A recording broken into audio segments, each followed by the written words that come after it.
யாத்திராகமம் 17ஆம் அதிகாரம். பின்பு இஸ்ரவேல் புத்திரராகிய சபையார் எல்லாரும் கர்த்தருடைய கட்டளையின்படியே சீன் வனாந்தரத்திலிருந்து புறப்பட்டு பிரயாணம் பண்ணி ரெவிதீமிலே வந்து பாளையம் இறங்கினார்கள். அங்கே ஜனங்களுக்கு குடிக்க தண்ணீர் இல்லாதிருந்தது. அப்பொழுது ஜனங்கள் மோசேயோடே வாதாடி, நாங்கள் குடிக்கிறதற்கு எங்களுக்கு தண்ணீர் தர வேண்டும் என்றார்கள். அதற்கு மோசே, என்னோட ஏன் வாதாடுகிறீர்கள்? கர்த்தரை ஏன் பரீட்சை பார்க்கிறீர்கள் என்றான்.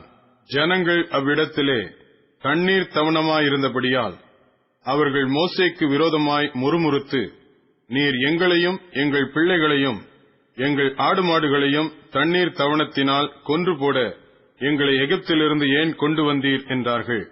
மோசே கர்த்தரை நோக்கி கூப்பிட்டு, இந்த ஜனங்களுக்கு நான் என்ன செய்வேன்? இவர்கள் என்மேல் கல்லெறிய பார்க்கிறார்களே என்றான். அப்பொழுது கர்த்தர் மோசேயை நோக்கி, நீ இஸ்ரவேல் மூப்பரில் சிலரை உன்னோடே கூட்டிக் கொண்டு நீ நதியை அடித்த உன் கோலை உன் கையிலே பிடித்துக்கொண்டு ஜனங்களுக்கு முன்னே நடந்து போ. அங்கே ஓரேபிலே நான் உனக்கு முன்பாக கன்மலையின் மேல் நிற்பேன். நீ அந்த கன்மலையை அடி. அப்பொழுது ஜனங்கள் குடிக்க அதிலிருந்து தண்ணீர் புறப்படும் என்றார். அப்படியே மோசே இஸ்ரவேல் மூப்பரின் கண்களுக்கு முன்பாக செய்தான். இஸ்ரவேல் புத்திரர் வாதாடினது நிமித்தமும் கர்த்தர் எங்கள் நடுவில் இருக்கிறாரா இல்லையா என்று அவர்கள் கர்த்தரை பரீட்சை பார்த்தது நிமித்தமும் அவன் அந்த ஸ்தலத்திற்கு மாசா என்றும் மேரிபா என்றும் பெயரிட்டான். அமலேக்கியர் வந்து ரெவிதீமிலே இஸ்ரவேலரோடே யுத்தம் பண்ணினார்கள்.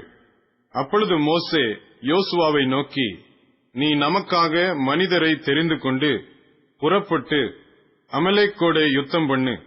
நாளைக்கு நான் மலையுச்சியில் தேவனுடைய கோலை என் கையில் பிடித்துக் கொண்டு நிற்பேன் என்றான். யோசுவா தனக்கு மோசே சொன்னபடியே செய்து அமலேக்கோடே யுத்தம் பண்ணினான். மோசேயும் ஆரோனும் ஊர் என்பவனும் மலையுச்சியில் ஏறினார்கள். மோசே தன் கையை ஏறெடுத்திருக்கையில் இஸ்ரவேலர் மேற்கொண்டார்கள். அவன் தன் கையை தாழ விடுகையில் அமலேக்கு மேற்கொண்டான். மோசேயின் கைகள் அசந்து போயிற்று. அப்பொழுது அவர்கள் ஒரு கல்லை கொண்டு வந்து அவன் கீழே வைத்தார்கள். அதன் மேல் உட்கார்ந்தான். ஆரோனும் ஊரும் ஒருவன் ஒரு பக்கத்திலும் ஒருவன் மறுபக்கத்திலும் இருந்து அவன் கைகளை தாங்கினார்கள். இவ்விதமாய் அவன் கைகள் சூரியன் அஸ்தமிக்கும் வரைக்கும் ஒரே நிலையாயிருந்தது.